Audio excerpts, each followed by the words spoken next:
El Instituto Nacional de Estadística publica esta mañana el dato adelantado de IPC del mes de mayo. Cifra que vamos a conocer a las 9 de la mañana, después de que en abril la inflación repuntara hasta el 3,3% por la subida del gas y de los alimentos. Ayer conocíamos el IPC en Alemania, también repunta en mayo, 2 décimas hasta el 2,4%, lo que podría hacer dudar al Banco Central Europeo, que se reúne el próximo jueves. Javier Puerto es responsable de inversiones en Caser Asesores Financieros. Bajo nuestro escenario, lo más probable es que en junio, aunque estos datos de inflación estén goteando un poco al alza, pues vayan a seguir manteniendo esa primera bajada de tipos en el caso del Banco Central Europeo.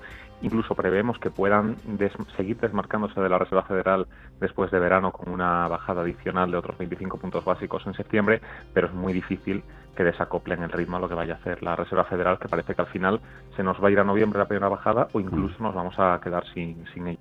En Europa, Eurostat publica también hoy los datos de abril de desempleo de la Unión Europea y de la zona euro. En Estados Unidos, la Oficina de Análisis Económico publica los datos de la primera revisión del Producto Interior Bruto del primer trimestre. Que según los datos preliminares creció un 1,6% en ese periodo. El dato llega después de que el libro beige de la Reserva Federal, que se publicaba ayer por la tarde, anticipe que la economía estadounidense creció ligeramente entre abril y mayo y también anticipe un aumento modesto de los precios en el corto plazo. A la espera de ese dato de PIB en Estados Unidos, las bolsas cotizan con importantes caídas esta mañana. Arrastradas por los números rojos con los que cerraba anoche Wall Street por las dudas que sembró Kaspari de la Fed de Minneapolis al abrir la puerta a una subida de tipos, lo que llevó a un incremento de los bonos. Bonos que en Japón esta mañana superan el nivel del 1% por primera vez en 13 años. Allí la bolsa de Tokio está perdiendo más de un 1%, caídas también superiores al 1% en Hong Kong y de casi medio punto para la bolsa de Shanghái. Los futuros en Estados Unidos vienen con caídas que superan ahora mismo el medio punto porcentual. Los futuros en Europa también recortando en torno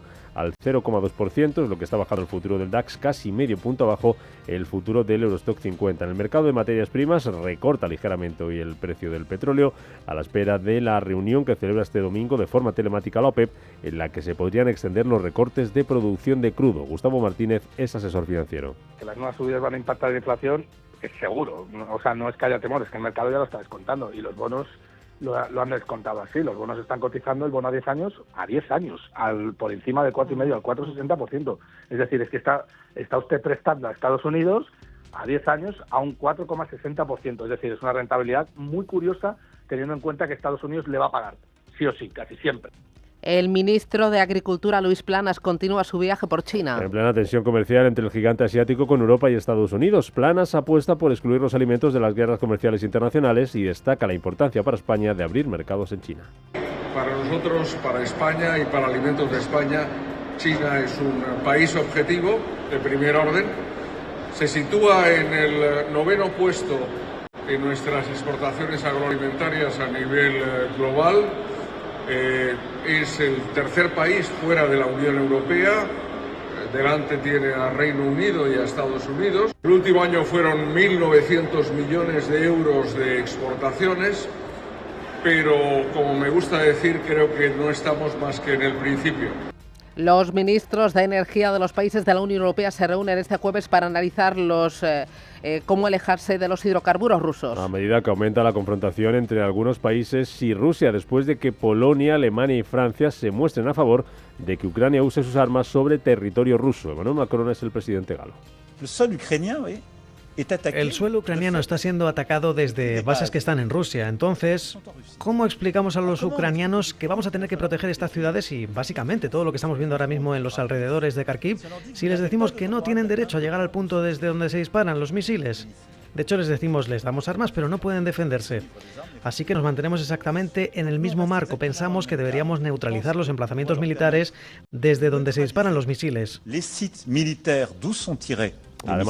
Además, los ministros de Energía europeos van a abordar en su encuentro la contribución del Pacto Verde Europeo a la competitividad del bloque comunitario y van a oficializar también la retirada de la Unión Europea del Tratado de la Carta de la Energía. Y dos asuntos más para completar los titulares de este jueves. Eslovenia aprobará hoy el reconocimiento del Estado palestino. Al igual que ya han hecho España, Irlanda y Noruega, pero a diferencia de nuestro país, el gobierno esloveno va a enviar luego esta propuesta al Parlamento, donde deberá ser ratificada. Una decisión que ha sentado mal a Israel, donde ayer viajaba el líder de Vox, Santiago Abascal, para reunirse con el primer ministro del país, Benjamin Benjamín Netanyahu. Ayer también el ministro de Asuntos Exteriores, José Manuel Álvarez, se reunía con el Comité Ministerial Árabe Islámico formado por Qatar, Arabia Saudí, Jordania y la Organización para la Cooperación Islámica, ante quienes defendía que reconocer el Estado palestino contribuirá a alcanzar la paz en aquella región.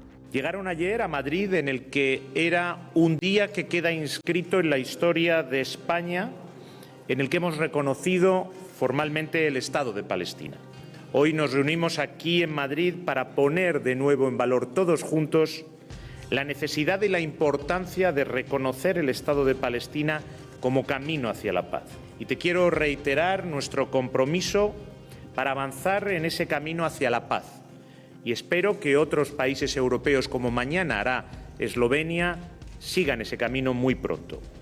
Y en Estados Unidos el juicio contra Donald Trump ya está listo para sentencia. El jurado ya ha empezado las deliberaciones en este caso en el que se acusa al expresidente estadounidense por el soborno a la actriz Stormy Daniels y de falsificar documentos para proteger su carrera presidencial. Trump denuncia que los cargos a los que se enfrenta están amañados.